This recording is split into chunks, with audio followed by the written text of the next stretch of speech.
Hey, folks, happy Friday and welcome to February. So excited that you're joining us for a brand new Plan A conversation. Okay, a couple of quick announcements. I really hope you're able to enjoy some of our last episodes of this season, season six, with Karen Parsons. I got really great feedback about the nostalgia that you felt and how she was able to tie a lot of loose ends between the Fresh Prince of Bel-Air that we knew then versus the 30th reunion that happened not too long ago, inclusive of her brand new children's book. So be sure to check that out.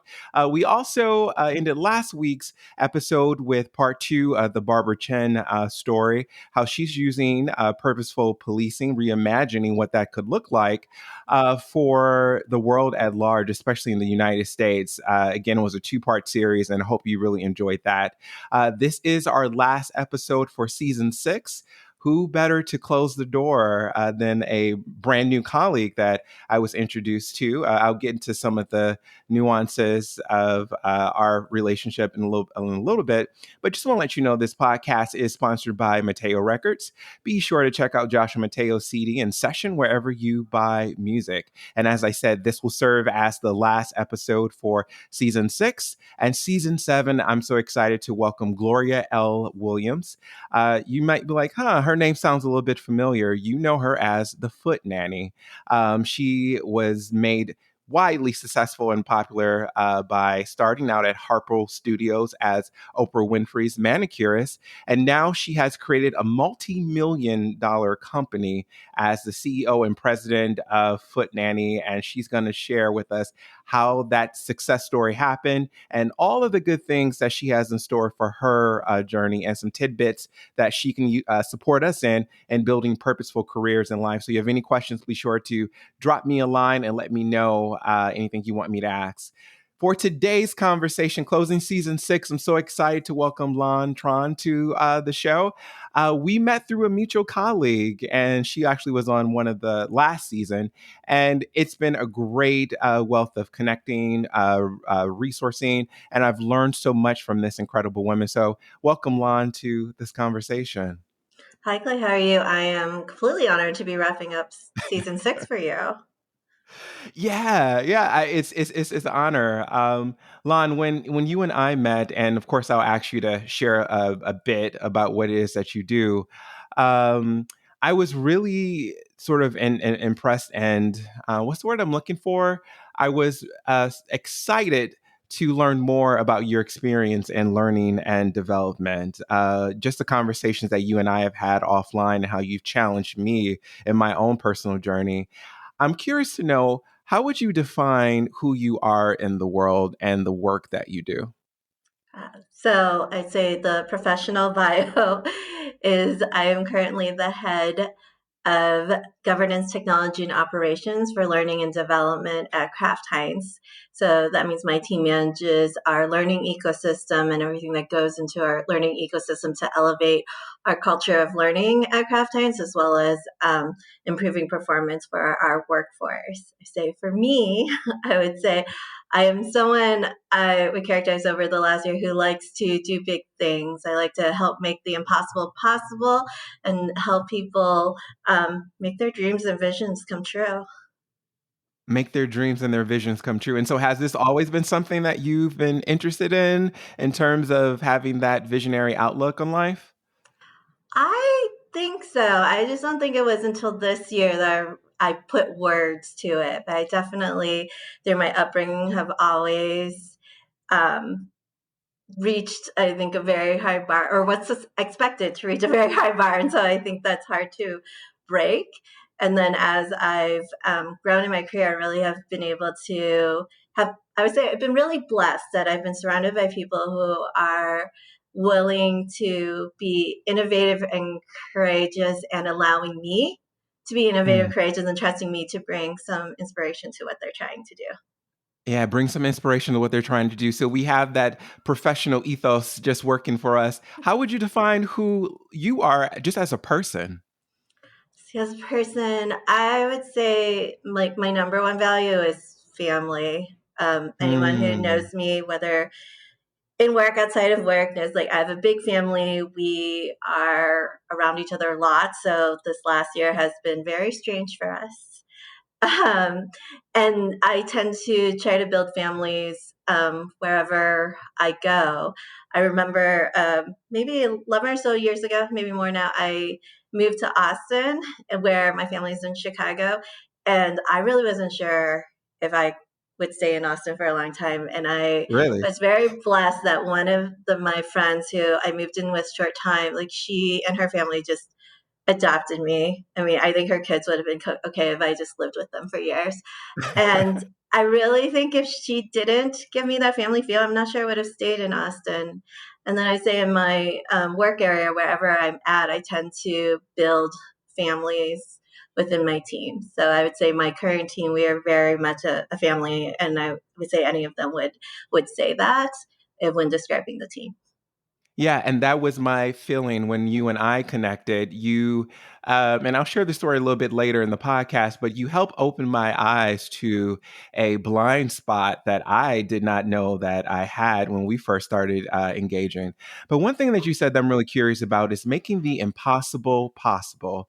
And if I'm listening to this podcast, and I'm knowing what the subject matter is that we discuss, how did you get to that point where you knew that that was your gift? You knew that was something that you were really good at doing? Yeah, I say similar to what I said earlier. I think it's not until this year I would have put words to it, Mm, as um, this year has been a big year of reflection and me trying to find what is my purpose and why, what drives me to do what I like to do, what I love to do. There's many mm, things I know I'm passionate about, many things that I hold very dear, like I said, that whole family feel. Um, but I'm trying to find that one statement or those sets of statements that I really would say describe me. And so as I reflect, these words that I've been using, like making impossible possible, really has stood out. And if I think about my background, I would say the way just the when I grew up and just we were refugees that came from Vietnam. I think there is a lot of like you can't in very traditional Chinese Vietnamese culture, you can hear a lot like, well, you're a girl, you can't do that. You're too young, you mm, can't do that. Yeah, you have to wait until you're older. I think sometimes there was like, you're not white, so you're not gonna do it. You're not an American, you can't do it. People can tell by your name that you're of a different culture. So I think there's a lot of I can'ts that I heard as well as I've heard placed on other people. And I think I was always like, what do you mean I can't? Like, mm, I mhm. think I can. And, whether I realize it or not, I think there's many things that I did to prove like, yeah, I can do that. Like you're telling me I can't, I can. Once I was checked out, I remember there was a high school counselor when we were applying for colleges. And even though I was ranked in the top 10 of our school, he was like, I don't think you can make it into University of Chicago. And I would have Mm, to say I had no interest of joining at University of Chicago, but that prompted me to go and apply. mm. And I did get accepted to University of Chicago. I didn't go. I went somewhere else. But I was like, what? What do you mean I can't? And so that was very much like, well, then I'm going to go do it and show that I can't. Yeah. That I can do it and prove you wrong. hmm I'm a big believer of like our formative years informing a lot of who we are in the world and who Mhm. we are not in the world, who we become. You briefly shed light on. You said we were refugee family. So can you explain to us what that experience was like? When did you come to the United States, and what was that conversation in terms of being addressed to you in terms of where we're making this transition, we're making this move? How did that happen? So I was really young when we went. Like they left just a few months after I was born, and then they were in a refugee camp for um, a year or so. And I would say by the time I got here to US, I was a year. So I personally do not remember the journey. Oh, wow. But I have to say we were very blessed at a small church in Moline, Illinois, in the Quad Cities, if you're familiar with that, sponsored our entire family to come Mhm. over. There, you would hear stories of that time where people had to be split up because it's not cheap to sponsor someone into this country, and they as part of the outreach program, like sponsored our family, helped us get settled, helped my parents get English classes, helped us kids get enrolled in school. And so uh, I would say I just remember that time being just, part of this community where they were just extremely helpful for us and definitely a big part, I would say, of my current success and any future success I have. We're very Yeah. blessed to have met a very kind group to do that. Yeah, seriously, what a huge blessing. And what was your parents' motivation for coming? What was their reasoning? I would say to give their kids a better life. Mhm, It was soon after the war in Vietnam, and I don't think people always realize like there's still some chaos after needing to rebuild a country, and mhm, so my parents left their family. I mean, my mom never saw her mom again, and so they left their families to give their kids a better life. And I think a lot of my drive is wanting to honor all of that they have gone through to get us here. Because mm. I'm 100% sure my life would be completely different if we were still in Vietnam.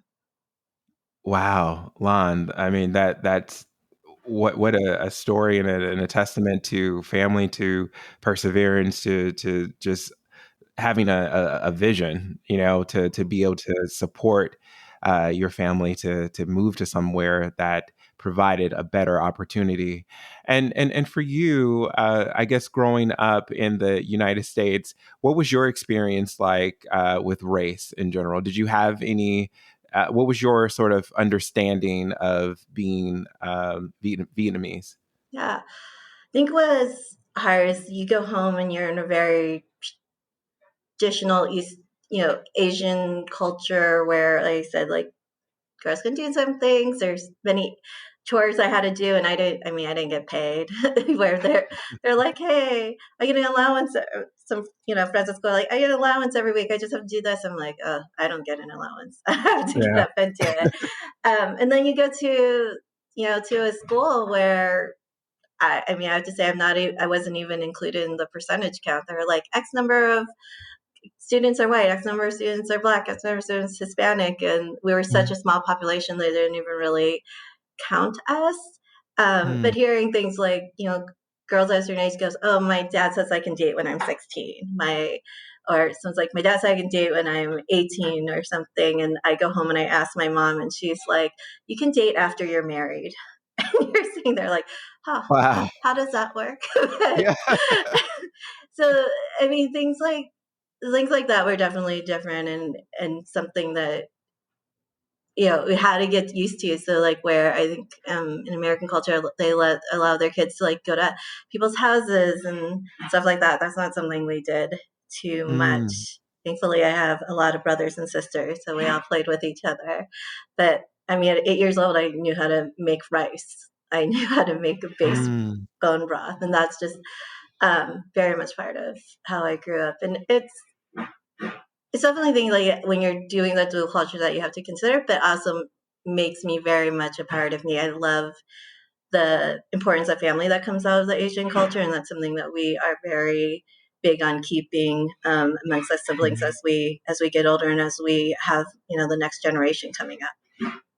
Wow. Did you feel that you missed out on anything at all, in your childhood from just different American culture, if you will? Prom, I knew at an early age I was never going to go to prom. So those types of things. But Mhm, I had lessons. I had good friends. I mean, definitely when I left for college, there's a little bit more independence as I wasn't home. mhm. Yeah. And had you always feel sort of accepted, in the United States, as you matriculated, towards being an adult? I would say, again, small town early on, there's things that I heard like, you know, go back to Vietnam. I mean, things that kids would hear like from their own families saying it, or when they're learning about the Korean War, someone's like, "Oh, so what is it like?" And I'm like, "I'm not Korean," and someone's like, "Isn't that all the Right. same thing?" And I would say as I've gotten older, I see less of that, and Mhm, I feel less of that. Um, Interestingly, I will say, growing up in like high school and before, we tend to stick very much to like the Vietnamese community. So I was very much like, man, I think if I ever met someone, they would have to be Asian to understand all of our cultural things. And it really Wow. was until I left and started being around a lot more non-Asians, I was like, oh, so there's possibilities in other races and culture too. And there's a lot of Mhm. similarities, I think, in a lot of our stories that we experience. So I always found that interesting. But um, yeah, I said I've been very blessed that I have met people who have been very accepting and very champion and have championed me both professionally and personally. And I feel like I have a very strong like friend family base that I Mhm. can turn to many people in my life if I needed to vent or need help. Yeah. And just speaking of that camaraderie and connection, you and I have been speaking offline just about the diverse levels of unrest that's been happening in the Hmm. United States.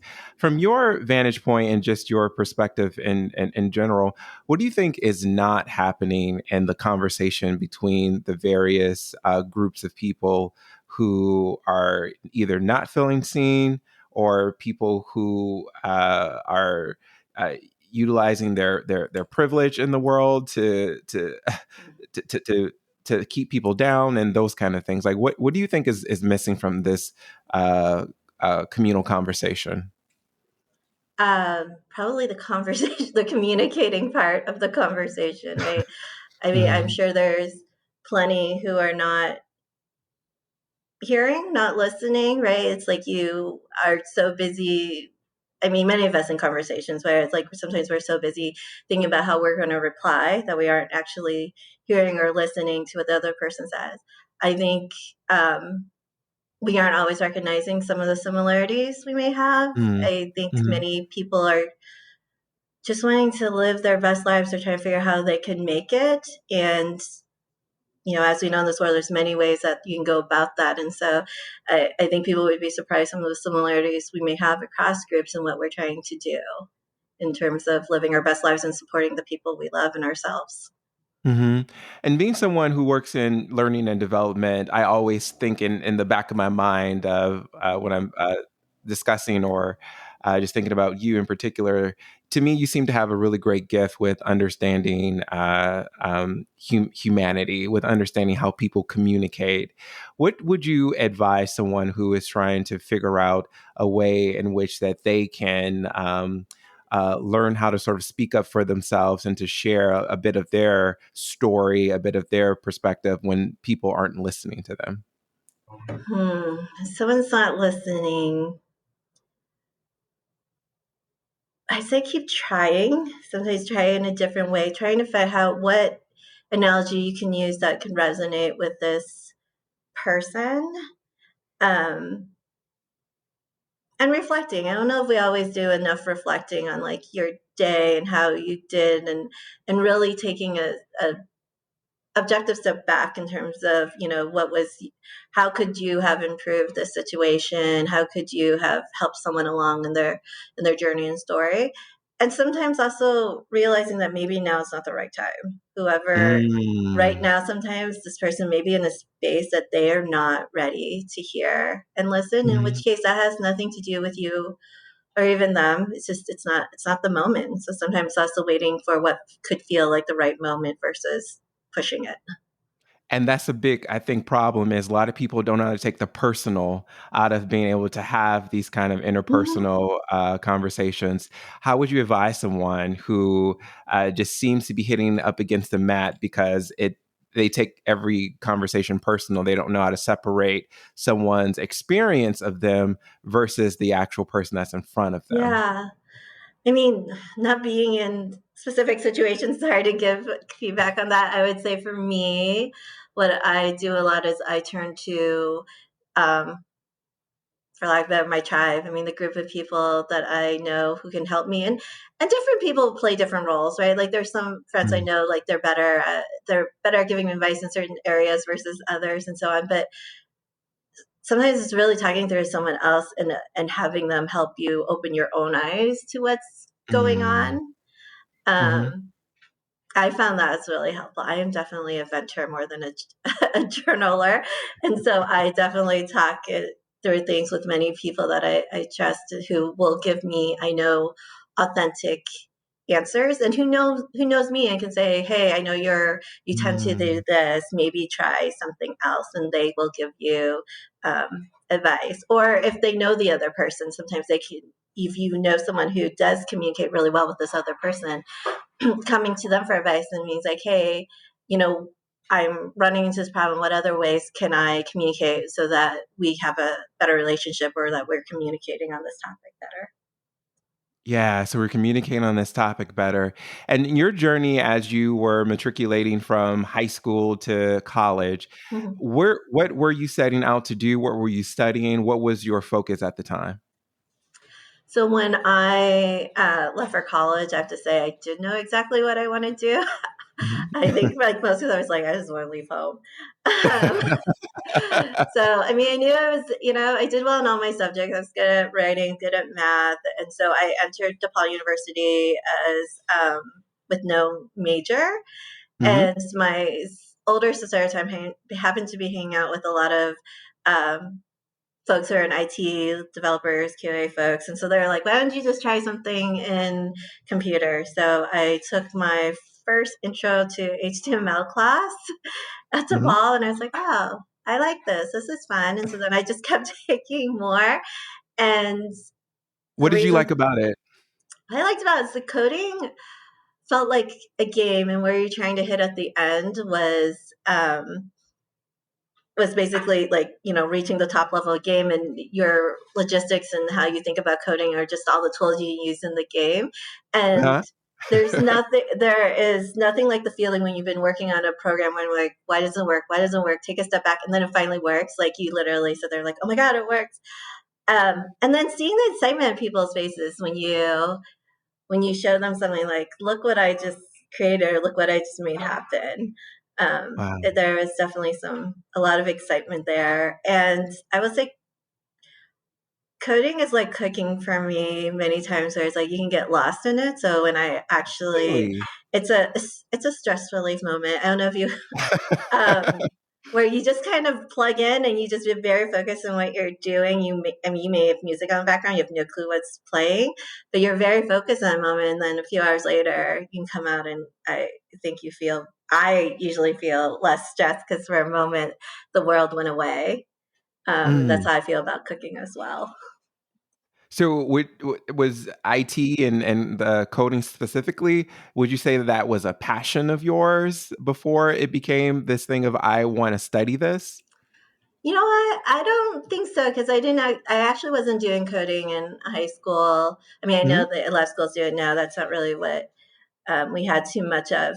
So it wasn't anything I discovered until college, right? And Mhm. then there was just found a good deep love for it in terms of making things happen. I guess it's back to that whole impossible making possible. So you see, like, hey, I'm Yeah. trying to do this application. It's like, oh, fun. Let me see if I can try to make it happen. And when you make it happen, it's one of the best feelings in the world. And so you're finishing this degree up at DePaul. What were you going into after that? What, industry were you going t go ahead. Yeah, so I, after graduating, went into consulting. Then they were still Anderson Consulting, now Accenture, and I happened into their performance learning simulation group. And so I was on the development side creating these learning simulations, and um, along the way, from a lot of the designers I'm working with, really learned a lot of learning design theory. Mhm. And Which again, is things like my learning design theory is I'm very big on learn by doing. So it's not just about getting to what do people need to know because I mean, great. Like I know I need to eat vegetables, but if I'm not eating vegetables, doesn't Mm, matter that I know it, right? So if I know how the definition of a database, but I don't do anything with it, does it matter? So mm, really big on how do you get into those doing behaviors to really mm, change performance. So it's taking it to that deep level set of what do we want people to do and getting to things that you can measure and physically see. Like I know a lot of courses be like, oh, we want someone to communicate well. I'm like, well, what does that look like? How do you know someone's communicating well? Like, what do Mhm. you physically see or hear to know that that person's a good communicator, and really getting to those types of behaviors? So tell us, how do we You know can, that someone is a great communicator? I mean, that during design process, you have to sit there and ask. And so I'm going to ask you, like, how, what do you see in someone who you think is a great communicator? I think they're very clear in their explanations.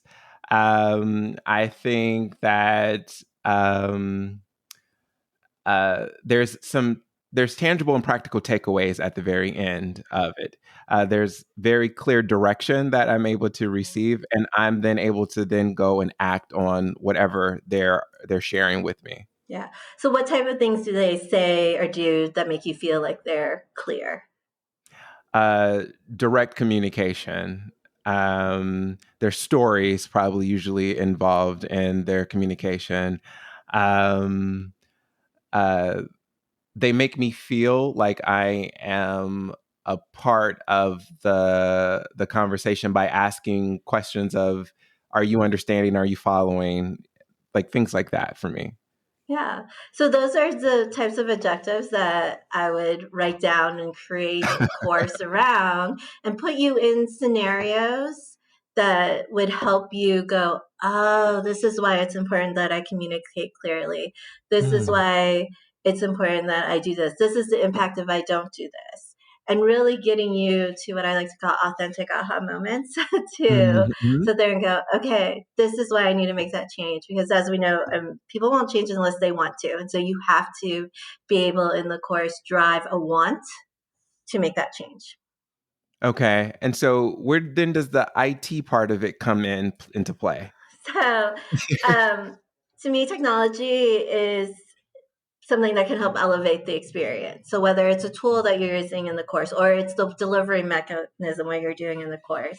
So you can do an online conversations. There's many of those now with virtual reality, or you can do it in person, a role play scenario where a live person, but you may have a technology where you're um, where someone's giving the feedback within the technology and it adds to what the outcome of the course is. So I would say technology, as with anything in our lives, is something that can elevate what we do and the experience that we're having.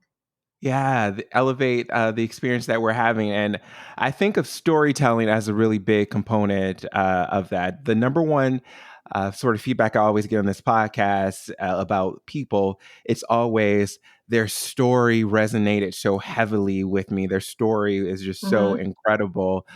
For you, is storytelling is it going to be in fashion, if you will, for a long period of time? Is it on trend as evergreen sort of content? Is it something that's going away? Are people tired of stories?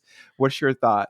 Yeah, I think stories is definitely a way that we have been communicating for many years, right? Hmm. It's a way we can describe a set of events that I would say help resonates, right? So I give this example on an internal convo I'll do as well. So I can tell you two different examples. Okay. So I'm going to tell you about me waking up in the morning. So this morning I woke up. It was about 6 a.m. I was tired. I hit snooze. It went off again 15 minutes. I hit snooze again. I did it about 10 more times, and then I finally got up. So that's option one. Hmm. Option two is so I tend to be a night owl. So it doesn't matter how tired I am, usually around like 9ish or so, I can get a second wave. And so even though maybe my body feels tired, my brain is like a little bit awake. And um, but I have grand aspirations of waking up early because I hear early birds are very productive. And so I set my alarm for 6, regardless of what time I go to bed. And so I have this grand idea that I'm going to do it. So then the alarm goes off at 6, and I'm like, oh my God, my blanket's so warm. I'm really tired. I need like 10 more minutes. And so I convince myself 10 more minutes. And I do that over and over again until finally I'm like, okay, I have 15 minutes to my first meeting. I really need to get up now and go. And then I get up. So for you, which of those two options resonated with you? Option two. Yeah. So story gives us a way to convey events or messages that we can really relate to others because as Mhm. um, curious what you were thinking as I said option two. Like what are some thoughts that you had? It was funny. It was, relatable. I can think about that even if I'm not, like, I'm able to get up early, like, I'm Mm-hmm. a early riser, but there's other scenarios in which, like, I am pressing the snooze button on life in various different capacities, and so, oh, I can relate to that. It's a relatability, and the energy in which you told it just made me feel like, "Oh my god, I'm a part of this." I had aha moments as you were saying. Exactly. And so those relatable moments is what also adds to our aha moment. So while learn by doing and having hands on can definitely lead to aha moments, but also storytelling when you're learning. Many of us have learned through stories. And I would say somewhere sometimes we fail to do is telling those vulnerable stories where things didn't work out so well. I think especially Mm, right now with social media, many of us tell good stories and happy stories, but that's not always our lives. right. And so um, I think sometimes remembering to also tell those vulnerable stories that really help resonate and can help others. So, oh, okay, I understand what you're going through because I've gone through something similar. Maybe not exact, but something Mhm. similar where I felt the same things.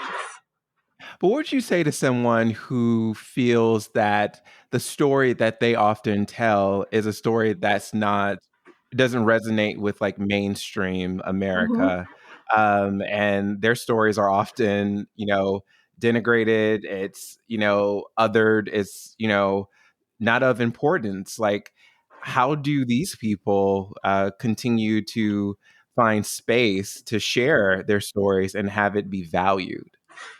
Yeah, I would say, one, I say two things, maybe more, but things that pop in my head is one, you might not just have found the right set of people that you're telling the story to. Mhm. I think I'm constantly amazed of different people who've gone through their different things in their lives and how we've resonated with each other's stories. But sometimes you just don't, there's people who don't resonate with the story, and that's okay. That has nothing to do with your story Mhm. or them. It's just it doesn't resonate. Um, Two, the other thing I said is like, are you sure it doesn't resonate, or are you somehow ignoring some of the ways that people are saying, no, no, no, I understand what you're saying. Okay. So more of an understanding, if you will, rather than assumptions, Yeah, rather than because asking. I think sometimes if you're really stuck on like certain words and people aren't saying the exact words you're saying, you may think they don't understand, but they may. They're just saying in their own words. So, Yeah, they're just saying in their own words. And one thing that I'm really interested to understand and to just even know about your own personal journey, what was 2020 like for you? I've talked to so many people on this podcast that have been able to either define it in a word, a sentence, or not have the words to say it at all. What was the mhm. year like for you at the beginning of the pandemic and all the isms that were on the national news front? I don't know if I can describe it in a word. I would say, interestingly enough, when we first, as a company, decided to work from home, I Mm. mean, at first, because prior to Kraft Heinz, I worked somewhere where I was virtual when I wasn't traveling. So to me, it was like, Mhm. yes, I get to work from home again, and I'm totally fine with it. I think what was new is in that previous life, we didn't actually use video so much. I Mm, think mhm. some people think it's interesting. Like I could have gone a whole year talking to someone on a video conference and never actually have had the video on to see them until I've met them in person. Wow. So the whole using a lot of video was new.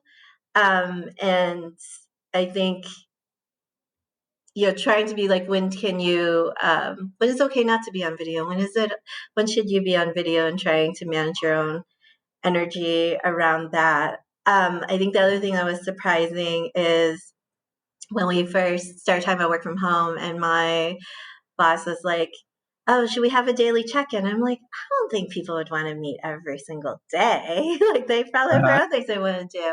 And I remember I asked my team, like, would you guys want a daily check-in? And they're like, yeah. And I'm like, oh, okay. So then we set up these daily check-ins into this day. We are still doing them, and they would still tell you that was probably one of the best things that we've done because as I reflect on it, it's basically I've forced the office interconnection, right, by having this daily check-ins because Mhm. we don't have an agenda. We talk about, I mean, sometimes we talk about work things. Sometimes we talk about what's happening in the news. Sometimes we do what we called, we did a version of our own MTV Cribs for a while where we're like, hey, I see your spot. Let's go check out your house. And then we'll ask questions like, do you prefer Coke or Pepsi?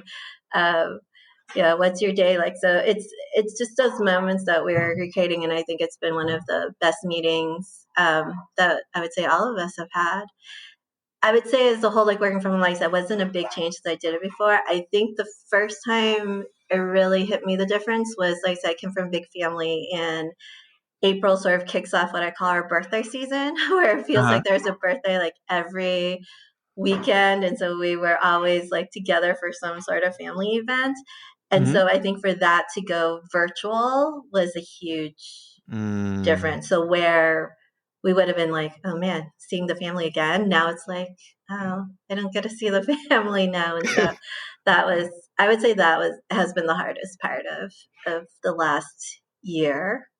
Mhm.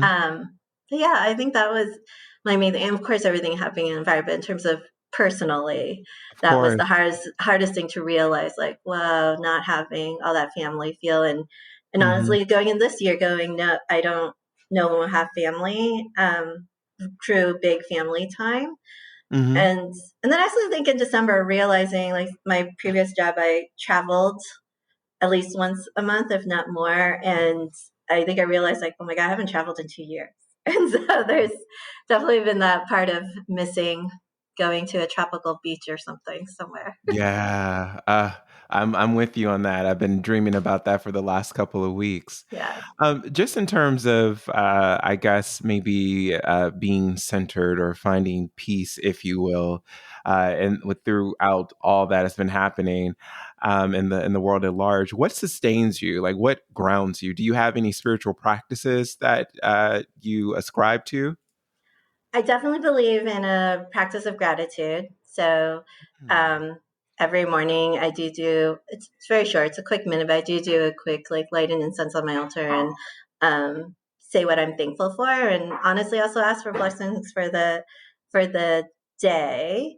I will have to say, as I'm trying to figure out my purpose, I've definitely been trying different things. One of the things I'm doing is coaching, and this coach has some interesting things for me to try, including some affirmations that I was supposed to try this week, but um, some breathing exercises, those things. I would say, yeah, I've just been trying different things as I'm trying to find what is my purpose as I move forward in life, um, and reflecting and also conversing. Like some of my other friends are right now also trying to figure out their purpose and why. And so we share a lot of some of the things that we're trying, and we'll ask each other questions like, huh, that's interesting, something to think about. And I say it's also interesting because right now at Kraft Heinz, we're going through a transformation, and we just Hmm. put out our new purpose and values, as you know, that I shared with you last year. And so as you think about the company's purpose and values and then my own and how do they align together, Hmm. it's been a very interesting,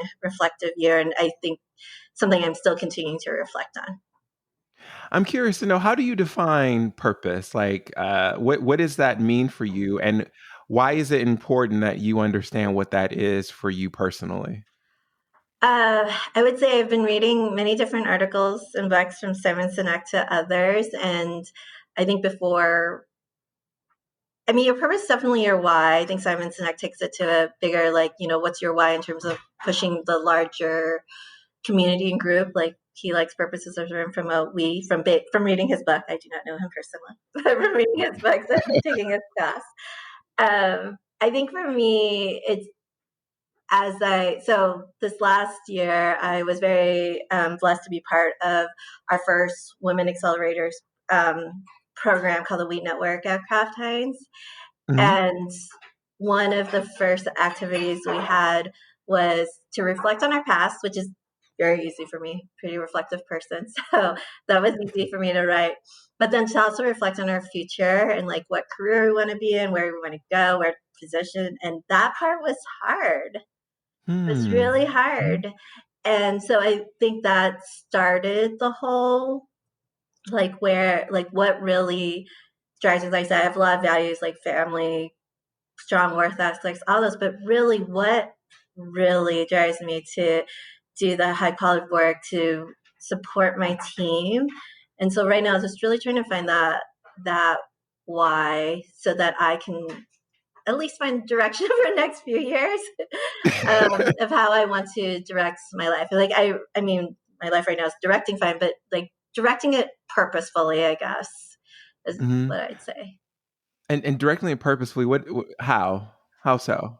Um, yeah, I'm still trying to figure that out. But I think as long as I'm finding as I'm trying to find what that core statement is, and then using that as my guiding principle. If you think about like at work, if you put together a multi-year strategy, I mean, you're Hmm. letting that strategy guide you, and not that I'm going.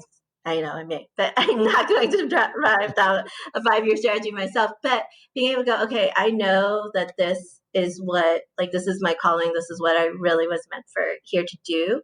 So how do Hmm. I then apply that to my professional, personal life and really, I guess, live the life that I want. I always tell my team, like, I'm here to help you live your best life. And I'm trying to figure out like what is my best life that I'm trying to get to. Yeah, what is my best life that I'm trying to get to? I love that.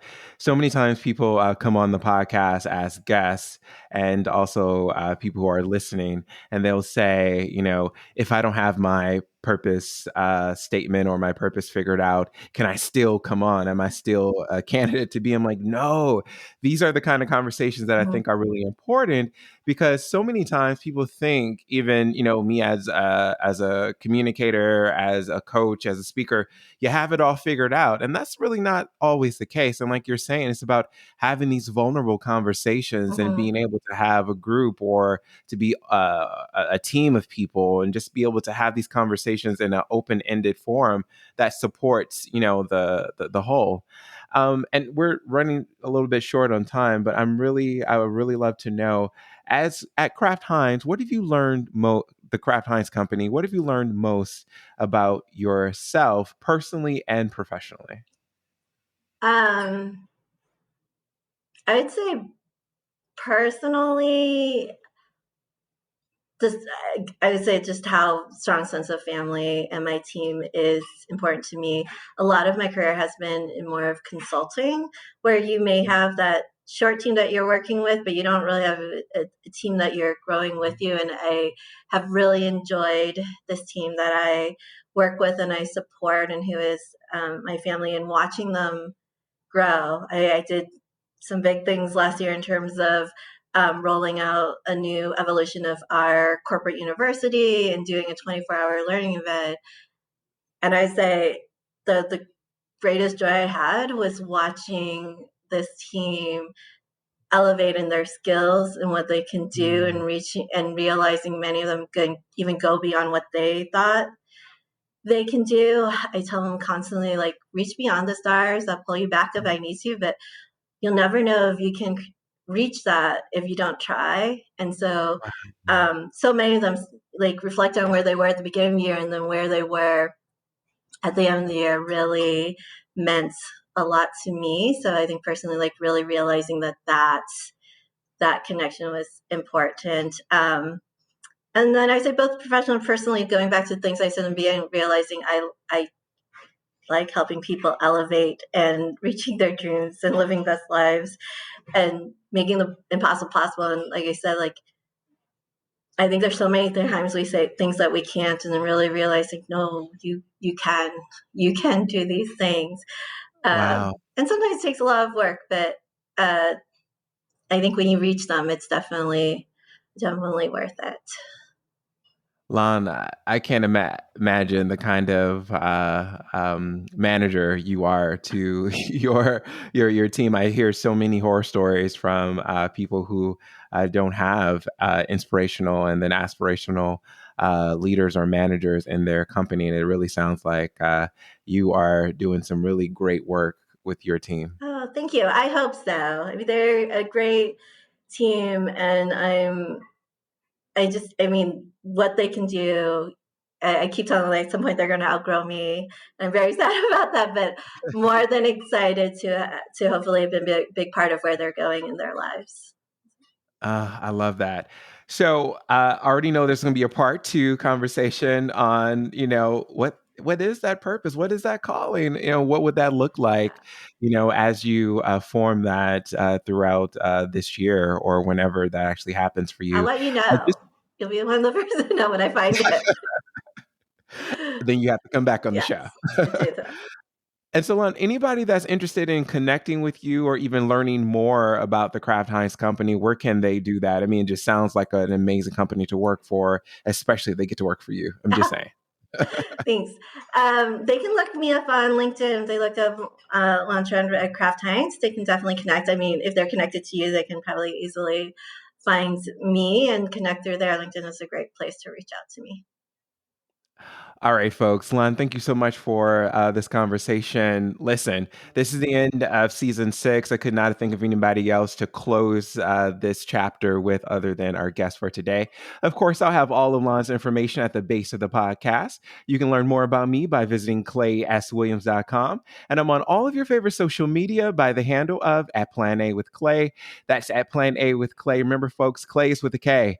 Thanks for listening. I look forward to seeing you in our very next episode. Peace.